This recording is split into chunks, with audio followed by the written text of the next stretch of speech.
Isang mapagpalang araw po sa ating lahat. Muli ako si Emmanuel O. Alejandre. Ito ang aking daily devotion ngayong April 16. And for today, we are going to talk about why God cares for you. And this is another one of David's Psalms, specifically Psalm chapter 8. And to give a bit of context for our discussion for today, I am going to read to you verses 1 to 5. Lord, our Lord, how majestic is your name in all the earth. You have set glory in the heavens. Through the praise of children and infants, you have established a stronghold against your enemies, to silence the foe and the avenger. When I consider your heavens, the work of your fingers, the moon and the stars, which you have set in place, what is mankind that you are mindful to them? Human beings that you care for them. You have made them a little lower than angels and crowned them with glory and honor. So, unang-una, God created the vast universe, glorious and beautiful.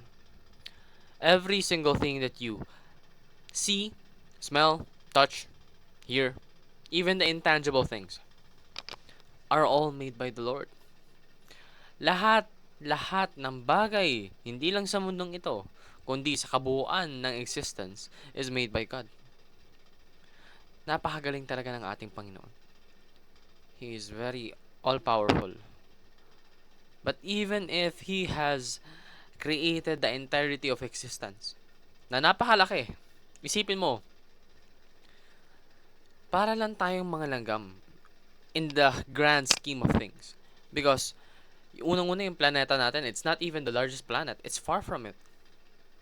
It's only a very small planet when compared to other celestial bodies, no? Like Saturn. Saturn is a lot bigger than Earth. But even if that was the case, pinahalagahan pa rin tayo ng ating Panginoon. And this is why we can confidently say that God cares for the little ones. Us, human beings. Imagine mo, lahat ng bagay ginawa mo. Pero, nagsakripisyo ka pa rin para sa isang napakaliit na katiting ng portion ng iyong creation. That's us. He sacrificed His own Son for us so that we will not be punished. And we, specifically God, crowned them and made them rulers over creation. Pinagkatiwala sa atin yung mga ginawa ng ating Panginoon. And it's something to be baffled about. Because why? We don't deserve it. In fact, tayo pa nga yung ginawa ng Panginoon na actively sumusuway sa Kanya. So, it's really, really fascinating na kayang gawin niya ng Panginoon para sa atin. It just goes to show that we are always loved. May mga pagkakataon man sa buhay natin na naiisip nating walang naririyan para sa atin. Well, the Lord is always with us, for us. And the Lord loves us. And that's something to find comfort in.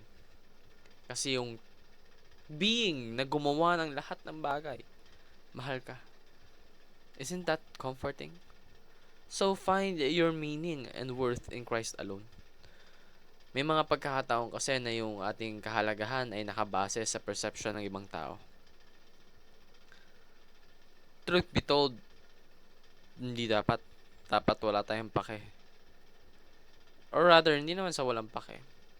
Kumbaga, hindi dapat natin hayaang maapektuhan ng malaki yung ating buhay dahil lang sa kung ano yung naiisip ng ibang tao. Dahil unang-una, yung mga tao limited lang yung kaalaman. Ang tanging meron lang halaga ay yung relasyon natin sa ating Panginoon.